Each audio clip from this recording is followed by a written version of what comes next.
It's And way more. has he already said that he doesn't want to do billboard advertising and he's looking for an alternative? No, Or does he? he's not aware of this opportunity at all. Because isn't he? So I'm just devil's advocate here. So Yes, he's running billboard advertising because he's trying to create awareness. It's yes, serving a different purpose. correct. So how do you create that similar objective? You want to align this a similar objective to awareness digitally, because what you're proposing is more bottom of the funnel, Yes, which is fine, but what are you going to do to? So I need to step back a couple of steps. The marketing manager that's about to leave now asked me to look in at putting a proposal together for them for a bit of Google ads display and a bit of Insta ads and Truecaller ads, believe it or not. So I did the research into the Truecaller side. I did the research into the Insta, what it's going to cost and the numbers.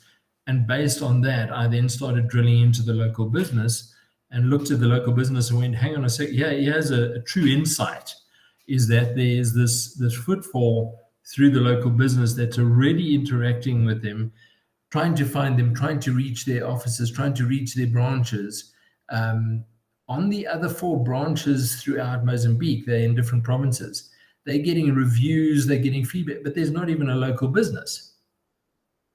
So where I'm going with it is that they need to, yes, I don't think they're going to stop on the billboards, and that's not what I'm trying to steal budget away, but they need to try and open up some budget that would allow me to actually look at setting up the local business, setting up their content.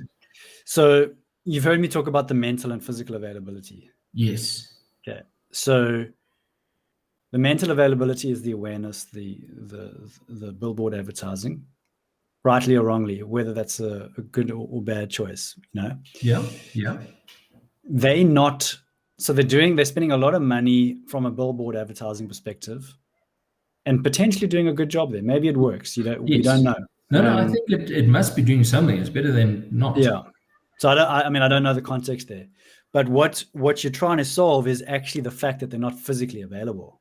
That's really what you're trying to solve. Correct. So now see how you change it. So the client's spending the money, and you say, like, that could be a good investment, but actually you're wasting it because you're not actually physically available.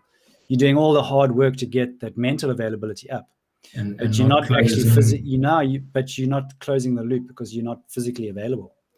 And that physical availability comes through having obviously a Google My Business and if you can't get Google My Business set up for various reasons because of the postage issue in Mozambique, then at least run paid search advertising based on brand. And actually that's probably where the opportunity lies. It's just specifically running brand related search. So am I right? Yes. No. You spot on. So taking the brand and saying, okay, well and I'm not a fan of brand search most of the time, but I can see the need here. And the reason why I say that is because actually SEO should be the function of that. You should be ranking number 1 anyways. Yes. But I do believe you can get some really good stats and data off brand related search queries. So you can see the fluctuation of brand when it's going up, when it's going down, and you can start finding the correlations as to why it's going up or why it's going down. From a market share perspective, because that there's studies now that's proven share of search. So what are the brands or their competitors rather? What are the competitors in his space? What are their search volumes compared to his own brand? And if he's lagging, if he's declining in terms of search volume, brand search volume against competitors, that's an indicator for losing market share down the line. Yeah. It's a preemptive to it. Yes. Exactly. So you can start predicting whether or not you're going to gain or lose market share. Now, if you frame it like that, I think that's now becoming quite an interesting conversation for him because he'll start to understand the business elements to it. This is a classic case to get the measurement framework up and running.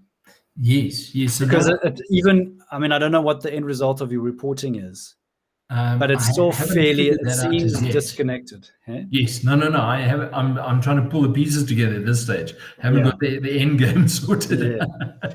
I'm talking like pure metrics and performance. Oh, okay. And I don't think you need Data Studio for that, what I'm saying.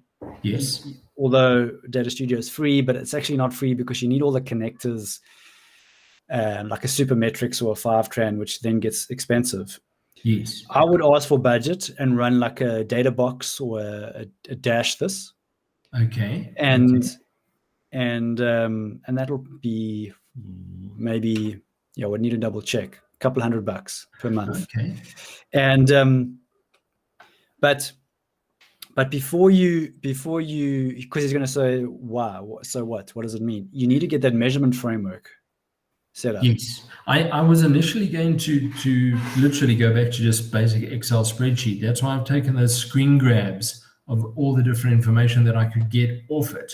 Yeah. And so my challenge to you is measurement framework for motor cars. Okay. Across awareness, consideration, acquisition, and advocacy. Because even at advocacy, you've got the reviews. And again, reviews can come from Google My Business. Yes.